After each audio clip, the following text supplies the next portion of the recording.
What's going on? Welcome back. Welcome back. Now we want to get through this quick. Okay. We want to get through this quick. Definitely appreciate those watching on Facebook, YouTube, whatever it may be. Share this video. Share this to your friends and family. I think it's helping. It's definitely helping us. As we read together as a husband and wife. You feeling good about it? Mm-hmm.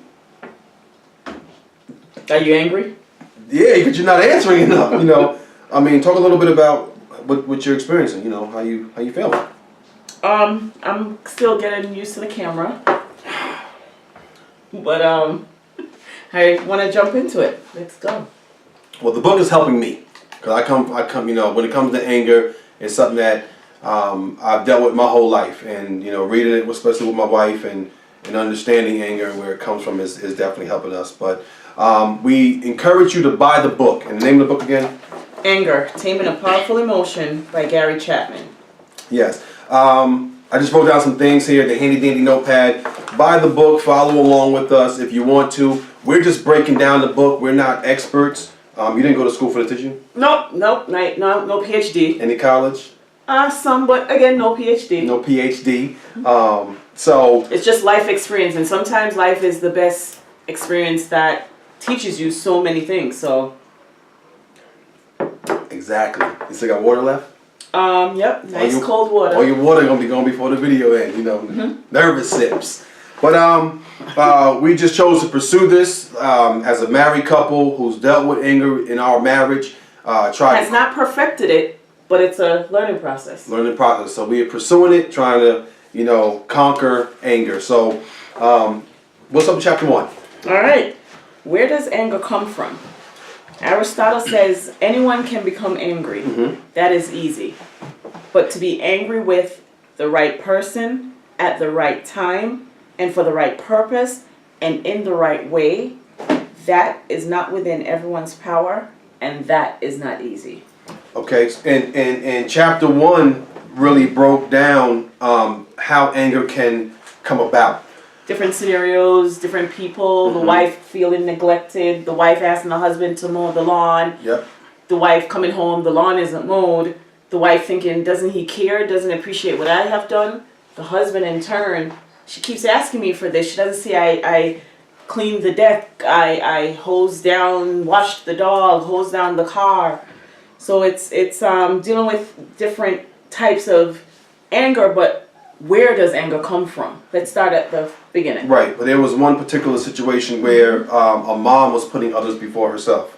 Right. You yourself, you can identify, you put yourself out there. You sacrifice, you get them something, don't really get yourself something, or you don't spend that money that you may have wanted to do something for you or treated yourself, you indulge with them. So there are times in motherhood where you do kind of feel some sort of anger. Right. Honestly, when being transparent, we go out to the mall or whatever sometimes, or wherever Target or whatever it may be, and she'll watch others buy before buying for herself, but that can build up resentment. Right. Chapter 1 also talked about once again that can angry with God. When you put others before yourself, you start getting angry with God. What does the next one say? What can... Denying only increases anger. So when you deny that you're even angry, it only increases it. It's like it feeds it. It's like a volcano, you said, waiting to erupt. Right, exactly. And it's a buildup. Anger, it builds up inside you. So once again, denying only increases your anger, a volcano waiting to erupt. Not knowing how to handle it can lead to emotional suffering. That leads into what happens when we get angry. I wanted to read something right here, and it's kind of a definition of anger. It says... Preach! Sorry. Anger can get you scared. But what do we mean by anger? The dictionary describes anger as a strong passion or emotion of displeasure, and usually antagonism, excited by a sense of injury or insult.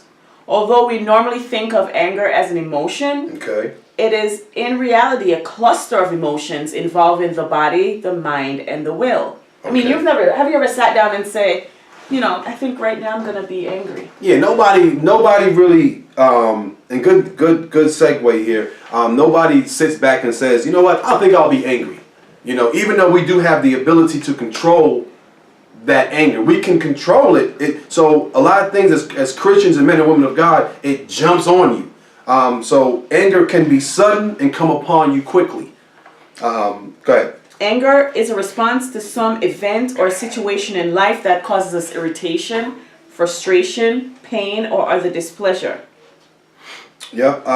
Anger can also affect the nervous system and other things such as heart rate, blood pressure, lung function, and digestive tract activity. Now let's think about it. Sometimes when you're so angry, you feel yourself, like for me, I just feel so hot. Mm-hmm. And I immediately, I start, like tears form, but the tears feel like hot lava, like as it flows down my face. You may not have known that, but I'm sorry about the door that's broken in the basement. No, she did one time, the front door. She left the house and slammed the door. Anger was upon her. So, hey, listen, we all make mistakes. We not perfect. But, so I would heart rate. Heart rate. I went through a period of time where I had to go to the hospital, On his birthday. On my birthday, and just, it was a season where I was, I guess, emotionally angry or whatever it may be, but thought I was, experiencing heart problems. Blood pressure. How many people suffer with blood pressure? Your blood pressure rises when you're angry. I wanted to read something. Anger is fed by feelings of disappointment, hurt, rejection, and embarrassment. Anger pits you against the person, the place, or thing that sparked the emotion. It is the opposite feeling of love. Love draws you toward the person. Anger sets you against the person. Okay. Roots of anger. I think it was one we wrote down here in the handy dandy pad. Not suggesting, what was it? That anger is... Not suggesting anger is not an essential part of God's nature. We're not saying that. Anger is derived from God's holiness. Right. And God's love. Because of his love for us. Right. Because he's holy. But peep this though, and we have some verses to go along with that, but before we say that, you love your kids so much, right? And when they do something that gets when they do something that they shouldn't do, like take a bag of candy from a teacher's desk perhaps, or do something that they know they shouldn't do, you have so much love for them that you almost get angry. You almost get heated that they did that thing. When your kid vanishes from before you at the store, and to me that's the worst fear. You're scared, what I'm saying, and you're gonna get angry because you love them. You don't want to see them hurt themselves, and that's God. Anger is actually coming out of that fear, right? That you could lose them, but you're angry when you do find them. I remember Alexis growing up. We went to Kmart and she hid in between, and I just panicked. She was right next to me, and I just panicked. Right, because she loves Alexis so much. She loves her so much that when something's done outside of what we believe that's righteous and holy and etc., we get extremely upset. And that anger is pulled from that situation. From God, God loves us so much. He gets angered when we're just unfaithful, we're to him, and we're just the unrighteousness. God gets angry. I mean, Sodom and Gomorrah. There's a number of times in the Bible where God just was like, that's it, I'm done. I'm just fed up with them. So read 1 Peter 1 verse 16 and Leviticus 11 verse 44 through 45. Okay. Next, read something from there. Did you know anger is found 455 times in the Old Testament? Okay. 375 of these refer to God's anger. In fact, the psalmist said in Psalm 7 verse 11, God is angry with the wicked every day. But it wasn't in the Old Testament only where it shows that God got angry. Right. We could look in the New Testament. Mark 3, verse 1 through 5. John 2, 13 through 17. Now read those chapters. Go back and reread it. Don't take our word for it. Always test the word that's given to you. Once again, this is just our perception of what we get in from this book. Because God is holy and because God is love, God necessarily experiences anger. Right. His love seeks only the good of his creatures. Okay. So once again, Jesus demonstrated anger. My wife gave you the verses, Mark 3, verses 1 through 5. Read that. Deuteronomy 30, 15 through 16. When we covered this before, when God sees evil, it causes him to be, logically angry. It causes him to be angry, right. And when his response to injustice and unrighteousness, we talked about that. And we are made in the image of God. Now, though that image was marred by the fall, right, it was not erased. Right, exactly. Anger then is the emotion that arises whenever we encounter what we perceive to be wrong. I've always heard your perception is your reality. Okay, that's good. You're smart. That's true. The emotional, physiological, and cognitive dimensions of anger leap to the front burner of our experience when we encounter injustice. You wanted to read this part? Which one? Right here. Oh, he highlighted this. This the book. This the book right here. This is why the book was wrote.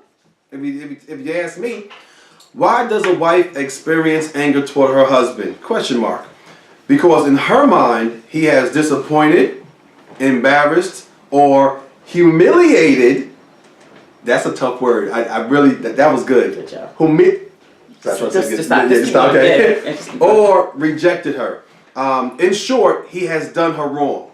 So that's why a wife would be angry at her husband. Teenagers experience anger toward their parents because teenagers perceive that their parents have been unfair, unloving, unkind, that the parents have done them wrong. Think about when you're at a light. The light goes green, someone behind you. I don't like that. That's crazy. But you know what? Try to remember the last time you experienced anger and ask the question, why did I get angry? That's what we want to leave you with. Anger is not evil. Anger is not sinful. Anger is not a part of our fallen nature. Anger is not Satan at work in our lives. Quite the contrary. Anger is evidence that we are made in God's image. It demonstrates that we still have some concerns for justice and righteousness in spite of our fallen estate. That's good. The capacity for anger is strong evidence that we are more than mere animals. Right. It reveals our concern for rightness, justice, and fairness. This got me. The experience of anger is evidence of our nobility and not our depravity. That's preach. She just preached it. Why don't you just read this right here? I think that's key right here. So yeah, we'll definitely talk about chapter 2. That's all chapter 1. That's chapter 1. That's chapter 1. Great time reading. So we're wrapping up. Wrap it up. We're wrapping up. Try to remember the last time you experienced anger and ask the question, why did I get angry? Right. Think about that. Now, chapter 2, when can anger do good? Good? Anger? Going together? A man is about as big as the things that make him angry. Winston Churchill. That's good. Yeah, just some closing, I feel like I said, once again, the book, tell the title again, give them the title of the book so they can... Anger, Taming A Powerful Emotion. I got this on Focus on the Family. Focus on the Family. I think you sow a seed. You sow a seed and for any amount, a gift of any amount. And at that time, this book by Gary Chapman, who also does the 5 love languages. Yep, got it. So I love that book as well. So it's really something that we want to delve deeper into. Putting aside, ignoring it is not dealing with it. We want to hit the issue head on because we believe it goes to generations and generations. It does. If I'm like, once again, we said it in the first video. If I'm mad, my son's gonna be mad. My daughter's gonna be mad. Get the book. Read the book. These videos just kind of like the breakdown. It's not about us. It's about Him who resides in us, transforming us every single day. So once again, we're not perfect, but we just choose to try to attack, this thing called anger, and hopefully through reading this book, making our marriage stronger, making our friendships stronger with our co-workers, etc. So with all that being said, that's all I got. That's it. I'm gonna take my earrings off. I'm gonna get my Vaseline. Oh no, we just dealt with where does anger come from. That's right, and we don't want to do that. Right. Yeah. So listen, our next video will be next Friday. So we'll make sure we get it out there. Chapter 2, when anger can do good. In Jesus' name. Peace out, guys.